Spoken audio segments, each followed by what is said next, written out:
স্বাগতম সবাইকে আমার নতুন ক্লাসে। আজকে আমরা দেখব কিভাবে আমরা কুইকবুকটা ক্লিন আপ করতে পারি। আচ্ছা, আমাদের কুইকবুকের মধ্যে অনেক সময় আমরা আনডিপোজিটেড ফান্ডস নামে কিছু ব্যাংকের যে অ্যামাউন্টগুলো আমরা হাতে হয়তো বা পাইনি বা ক্যাশে পাইনি, সেগুলো আমরা আনডিপোজিটেড ফান্ড হিসেবে জমা রাখি। তো ওই ফান্ডগুলো কিভাবে আমি ক্লিন আপ করবো, আজকে আমি সেই প্রসেসটাই পুরোপুরি দেখাবো। সবাই খুব ভালোভাবে দেখবেন। আচ্ছা, প্রথমে আমি আমার রিপোর্টসে চলে যাই। রিপোর্টসে যাওয়ার পর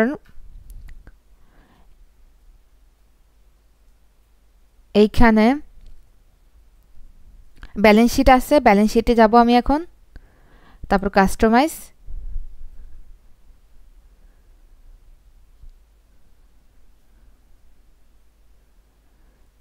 এই তো আমার এটা হচ্ছে ব্যালেন্স শিট, ঠিক আছে।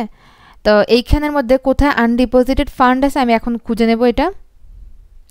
এই তো আমার আনডিপোজিটেড ফান্ডটা এসে গেছে। এখানে আমার আনডিপোজিটেড ফান্ড হচ্ছে 1,24,500 টাকা। আমি এখানে ক্লিক করি।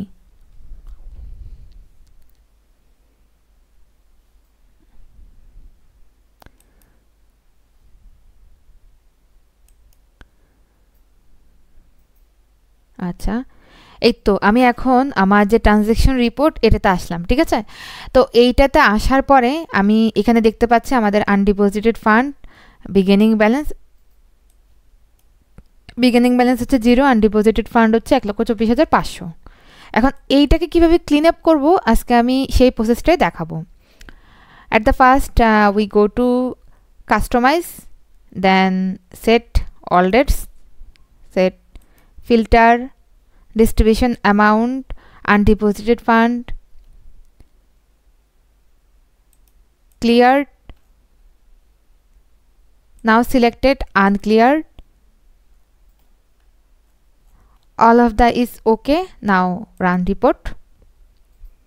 Okay, now we just run a report. We cannot give journal entry. কথা হচ্ছে আমি এইখানে রিপোর্টটা তৈরি করলাম এটা ক্লিয়ার করার জন্য, ঠিক আছে। এখন এই যে ফুল রিপোর্টটা আমি এখন দেখব আমার কোন কোন খাতে কোন সময় কত টাকা আমার আনডিপোজিটেড ফান্ডে জমা করেছি। চেক এক্সপেন্সে ট্রানজ্যাকশনে সবখানে চেক এক্সপেন্স দিলাম, একটাই শুধু ডিপোজিট ছিল online banking transfer from undeposited fund. দেখুন সব অ্যামাউন্টগুলো এখানে এসে যোগ হয়ে টোটাল 1,24,500 আনডিপোজিটেড ফান্ড হয়েছে, ঠিক আছে। আমার ব্যালেন্সও এখানে দেখাচ্ছে, অ্যামাউন্টও দেখাচ্ছে। এখন এইটাকে যদি আমি ক্লিন আপ করতে যাই আমার থেকে কি করতে হবে, জার্নাল দিতে হবে একটা। তো জার্নালটা আমার কীরকম হবে, এখন আমার আনডিপোজিটেড ফান্ডটা ডেবিটে আছে, এইটাকে ক্রেডিট করব প্লাস ব্যাংকটাকে ডেবিট করব, তবে আমার এটা কী হবে, ক্লিন আপ হয়ে যাবে। তো এই জন্য আমি এখন জার্নাল এন্ট্রিতে যাব। ইয়েস, আচ্ছা, এইখানে সবচেয়ে গুরুত্বপূর্ণ বিষয় হচ্ছে আমি ওই যে আমার যে ব্যালেন্স শিটটা এটা ডেটটা কবে ছিল এটা দেখতে হবে অবশ্যই। আমি যতই এখানে জার্নাল দিই না কেন, এই ডেটের যদি আমি জার্নাল না দিই তাহলে আমার কি হবে না, এই জার্নাল এন্ট্রিটা এখানে শো করবে না।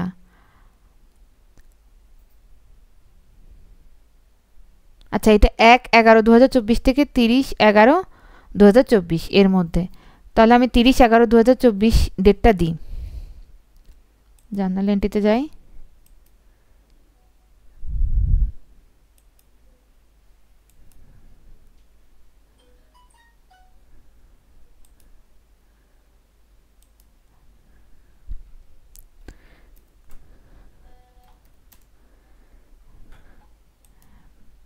টাকা হচ্ছে 1,24,500।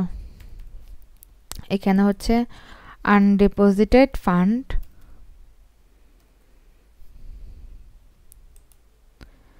okay.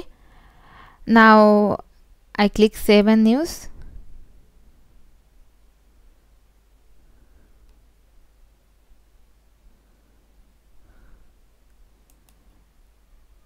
আচ্ছা, এখন এইখানে কি হচ্ছে দেখি।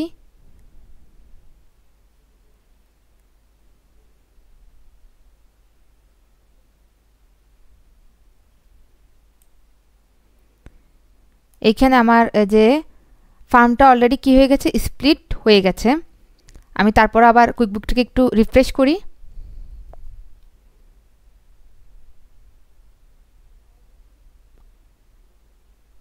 ওকে, আমরা দেখতে পাচ্ছি আমাদের যে কিছুক্ষণ আগে যে 1,24,500 টাকা ছিল ওইটা কি হয়েছে, এখন স্প্লিট হয়ে গেছে, টোটাল 0 অ্যামাউন্ট চলে এসেছে।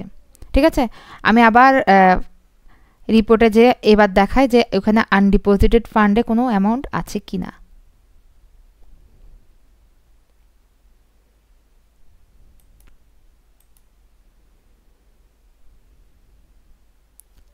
দেখুন সবাই, এখন এখানে কি আছে, 0। কিছুক্ষণ আগে এখানে 1,24,500 টাকা ছিল না, এখন এখানে 0। তাহলে আমরা এর মাধ্যমে কি শিখলাম, কিভাবে একটা কুইকবুক অ্যাকাউন্ট, সেটা আনডিপোজিটেড ফান্ড হোক বা যে কোনো পুরান এন্ট্রি হোক, বা একটা এন্ট্রি যদি একাধিকবারও করে থাকে, সেটা আপনি জার্নাল এন্ট্রি দিয়ে বা অ্যাকাউন্ট রিকনসাইল অন্যভাবেও আপনি কী করতে পারেন, ক্লিন আপ করতে পারেন। এটা একদম ইজি, এটা কোনো হার্ড বা ঝামেলার কোনো কিছু না। সকলকে ধন্যবাদ আমার ভিডিওটা দেখার জন্য। আজ এ পর্যন্তই।